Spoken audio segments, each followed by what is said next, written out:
A Venezuelan patrol boat opens fire on a U.S. Coast Guard cutter. In international waters. At night.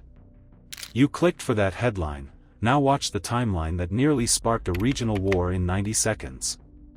We'll break down how Stone's Bridge went from law enforcement posture to active defense, why the 57mm answered first, and how a single non-penetrating hit triggered damage control while 2 U.S. destroyers sprinted to the scene. You'll see where the gay Kamakuro-class captain misread the battle space, and how rule-based precision stopped a wider fight. Before we move on, I'd like to ask you a small favor. If you appreciate this content, please take a second to like this video and subscribe to the channel. Over 98% of you watch the videos without subscribing. It costs you nothing, but it makes a huge difference to us. So, did you click the subscribe button? Great! Thank you so much. Now, back to the video. Hours later, Hegseth said that the military had struck another vessel in the Eastern Pacific on Wednesday, killing 3 men.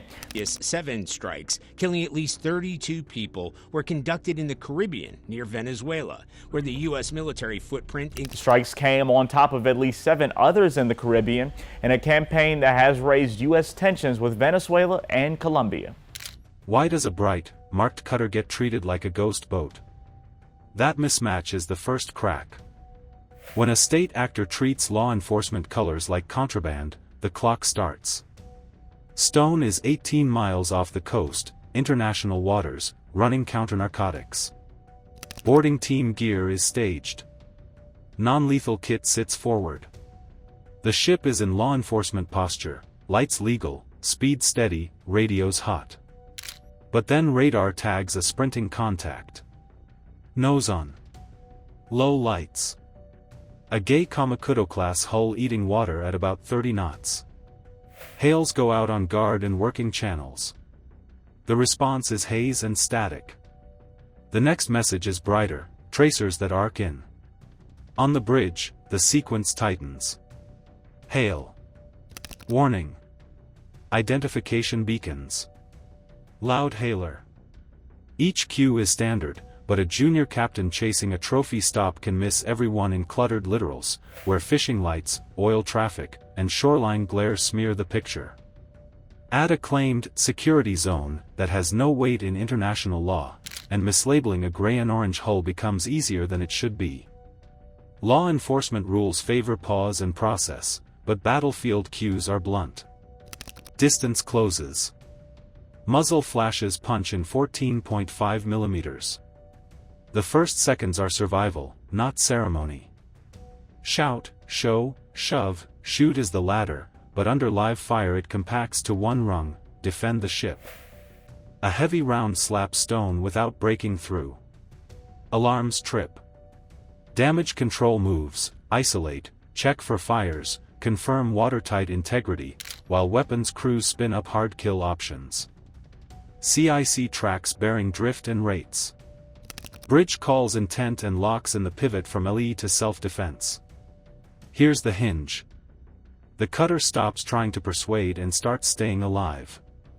Any delay invites casualties. Any wobble feeds the attacker's timeline.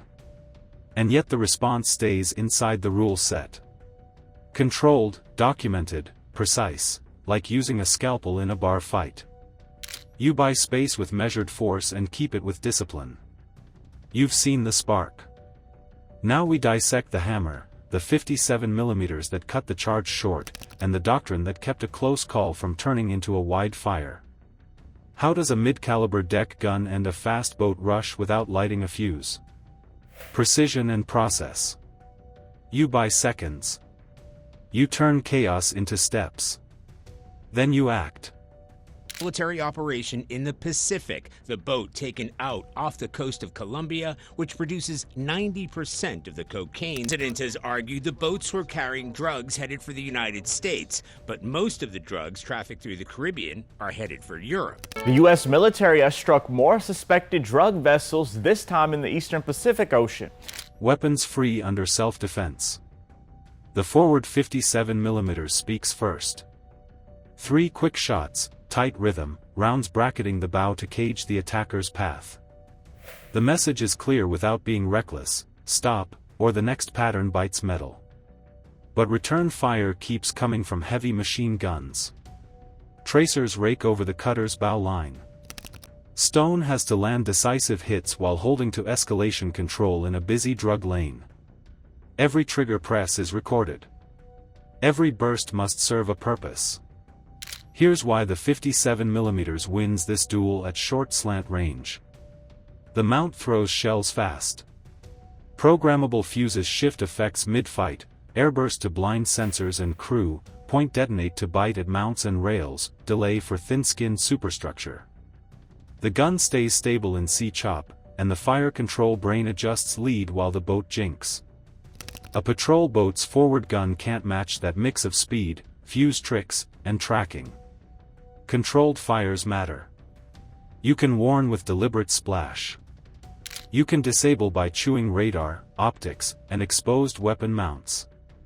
And when needed, you strike the upper works, the bridge wings, the mast, functionally decisive targets that end the attack without holing the hull deep. Secondary guns take arcs. Crew-served mounts track bearings and hold fire until a clean lane opens. In CIC, one net manages damage control checks, another rides comms to higher. Southcom gets the intent, the contact data, the ROE note. The captain locks hostile intent, calls it up, and triggers reinforcement. Overmatch arrives.